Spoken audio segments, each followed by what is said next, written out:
ಎಳೆಯರ ರಾಮಾಯಣದ ಅಧ್ಯಾಯ ಕೈಗೆಟುಕದ ಚಿಂಕೆ ತಂದೊಡ್ಡಿತು ಚಿಂತೆ. ಉಪ ಅಧ್ಯಾಯ ಶಬರಿಯ ಆತಿಥ್ಯ. ಮುಂದೆ ಅವರು ಕ್ರೌಂಚಾರಣ್ಯವನ್ನು ಪ್ರವೇಶಿಸಿದರು. ಆ ಕಾಡಿನಲ್ಲಿ ಹೋಗುತ್ತಿದ್ದಾಗ ಅವರಿಗೊಬ್ಬ ಭಾರೀ ರಾಕ್ಷಸ ಅಡ್ಡವಾದ.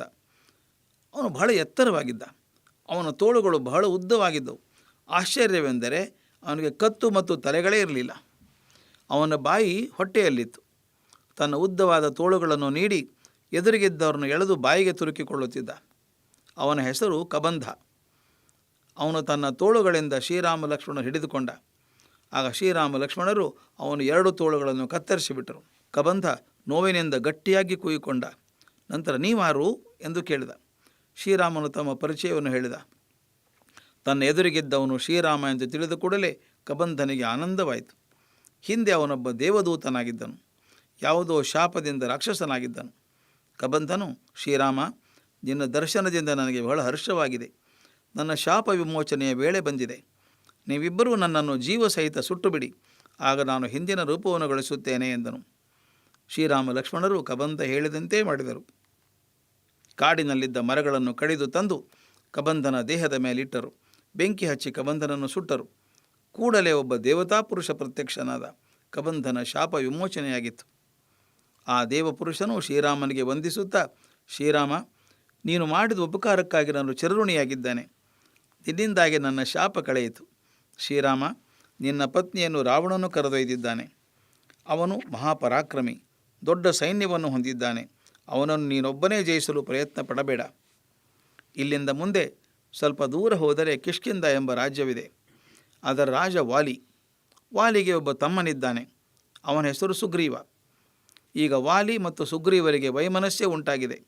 ಆದ್ದರಿಂದ ಸುಗ್ರೀವನು ಕಿಷ್ಕಿಂಧೆಯಿಂದ ಆಚೆ ಇರುವಂಥ ಋಷ್ಯಮುಖ ಪರ್ವತದಲ್ಲಿದ್ದಾನೆ. ನೀನು ಅಲ್ಲಿಗೆ ಹೋಗು. ಸುಗ್ರೀವನ ಬಳಿ ನಿನ್ನ ವಿಷಯವನ್ನು ಹೇಳು. ಅವನಿಂದ ನಿನಗೆ ಸಹಾಯ ಸಿಗುತ್ತದೆ. ಅವನೂ ತೊಂದರೆಯಲ್ಲಿರುವುದರಿಂದ ನಿನ್ನ ಸಹಾಯ ಅವನಿಗೆ ದೊರಕಲಿ ಎಂದು ಹೇಳಿ ಮಾಯವಾದನು. ಶ್ರೀರಾಮ ಲಕ್ಷ್ಮಣರು ಋಷ್ಯಮುಖ ಪರ್ವತದ ಕಡೆಗೆ ಹೆಜ್ಜೆ ಹಾಕಿದರು. ಋಷ್ಯಮುಖ ಪರ್ವತಕ್ಕೆ ಹೋಗುವ ದಾರಿಯಲ್ಲಿ ಶ್ರೀರಾಮ ಲಕ್ಷ್ಮಣರಿಗೆ ಮತಂಗಾಶ್ರಮ ಎದುರಾಯಿತು. ಅಲ್ಲಿ ಮತಂಗ ಮುನಿಗಳ ಶಿಷ್ಯೆ ಶಬರಿ ತಪಸ್ಸಿನಲ್ಲಿ ನಿರತಳಾಗಿದ್ದಳು.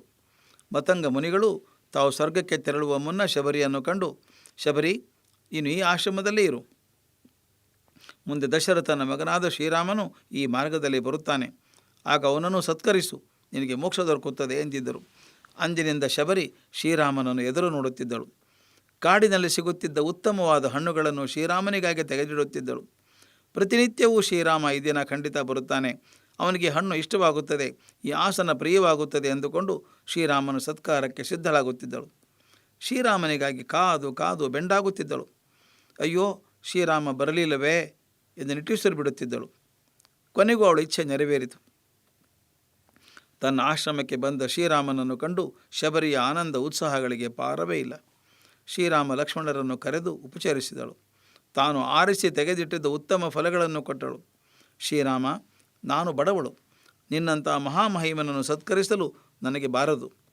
ಇದನ್ನು ಅಲ್ಪ ಸೇವೆಯನ್ನು ಸ್ವೀಕರಿಸು ಎಂದು ಪ್ರಾರ್ಥಿಸಿಕೊಂಡಳು. ಶ್ರೀರಾಮ ಶಬರಿಯನ್ನು ನೋಡಿದ. ಹಣ್ಣು ಮುದುಕಿ, ಆದರೆ ಅವಳ ಮುಖದಲ್ಲಿ ಲೌಕಿಕ ಪ್ರಭೆ ಇತ್ತು.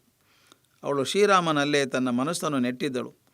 ಮಹರ್ಷಿ ಮತಂಗರ ಸೇವೆ ಮಾಡಿ ಅವರ ಕೃಪೆಗೆ ಪಾತ್ರಳಾಗಿದ್ದಳು. ಶ್ರೀರಾಮನಿಗೆ ಅವಳ ಪ್ರೀತಿಯನ್ನು ಕೊಂಡು ಅತೀವ ಆನಂದವಾಯಿತು. ಅವಳು ತೋರಿಸಿದ ಆಸನದಲ್ಲಿ ಕುಳಿತ. ಅವಳು ಕೊಟ್ಟ ಹಣ್ಣನ್ನು ಸವಿದು ತಿಂದ. ಶಬರಿಯ ಭಕ್ತಿಯನ್ನು ಕುರಿತು ಬಹಳ ಮೆಚ್ಚುಗೆಯನ್ನು ವ್ಯಕ್ತಪಡಿಸಿದ. ಅವಳು ಕೃತಾರ್ಥಳಾದಳು. ಅವಳ ತಪಸ್ಸಿಗೆ ಫಲ ದೊರಕಿತು. ಶಬರಿ ಮೋಕ್ಷವನ್ನು ಪಡೆದಳು. ಶ್ರೀರಾಮನು ಆಶ್ರಮದ ಮಹಿಮೆಯಿಂದ ಆಕರ್ಷಿತನಾದ. ಅಲ್ಲಿ ಜಿಂಕೆಗಳು, ಹುರಿಗಳು ಅನ್ಯೋನ್ಯವಾಗಿದ್ದವು. ದ್ವೇಷ, ಅಸೂಯೆಗಳೇ ಇರಲಿಲ್ಲ. ಕ್ರೂರ ಪ್ರಾಣಿಗಳು ಮೃದು ಜೀವನ ನಡೆಸುತ್ತಿದ್ದವು. ಮತಂಗಾಶ್ರಮದಿಂದಲೇ ಋಷ್ಯಮುಖ ಕಾಣಿಸುತ್ತಿತ್ತು. ಶ್ರೀರಾಮ ಲಕ್ಷ್ಮಣರು ವೇಗವಾಗಿ ಆ ದಿಕ್ಕಿನಲ್ಲಿ ಹೆಜ್ಜೆ ಹಾಕಿದರು. ಮಾರ್ಗದಲ್ಲಿ ಅವರಿಗೆ ಪಂಪಾ ಸರೋವರ ಕಂಡಿತು. ಆ ಪುಷ್ಕರಣಿಯು ಪುಣ್ಯಕರವಾದದ್ದು. ಅದರ ನೀರು ಅಮೃತದಂತೆ ಸಿಹಿಯಾಗಿತ್ತು. ಅಗಾಧವಾದ ಜಲರಾಶಿ ಕಣ್ಣಿಗೆ ಹಬ್ಬವನ್ನುಂಟು ಮಾಡುತ್ತಿತ್ತು. ಅದರ ತೀರದಲ್ಲಿ ಹಲವಾರು ಬಗೆಯ ಬಳ್ಳಿಗಳು, ಗಿಡಗಳು ಬೆಳೆದಿದ್ದವು. ಪದ್ಮಗಳು, ಕುಮುದಮಂಡಲಗಳು, ಸೌಗಂಧಿಕಾ ಪುಷ್ಪಗಳು ಒತ್ತೊತ್ತಾಗಿ ಅರಳಿದ್ದವು. ಕೆಂದಾವರೆಗಳು, ಬಿಳಿಯ ತಾವರೆಗಳು ಕಂಗೊಳಿಸುತ್ತಿದ್ದವು. ಸುತ್ತಲೂ ಮಾವಿನ ಮರಗಳು, ಆಲದ ಮರಗಳು, ಅಶೋಕ, ತಾಳೆ, ಕೇದಿಗೆ ಮುಂತಾದ ಗಿಡಗಳು ಇದ್ದವು. ನವಿಲುಗಳು ನಾಟ್ಯವಾಡುತ್ತಿದ್ದವು.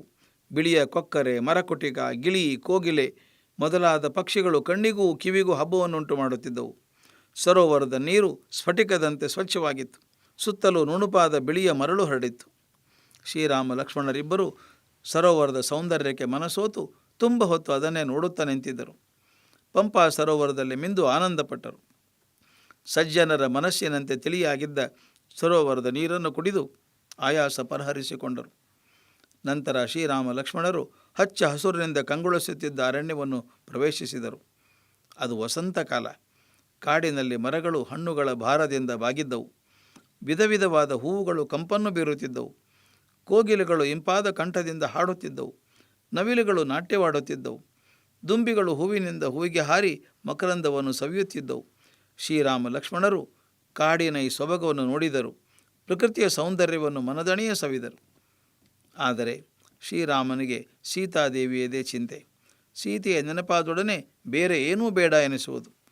ಚಿಂತೆಯಿಂದ ಮುಖ ಬಾಡುವುದು. ದುಃಖದಿಂದ ಕಣ್ಣುಗಳು ಹನಿಗೂಡುವು. ಲಕ್ಷ್ಮಣನಿಗೂ ಅಣ್ಣನ ತಳಮಳ ಗೊತ್ತು.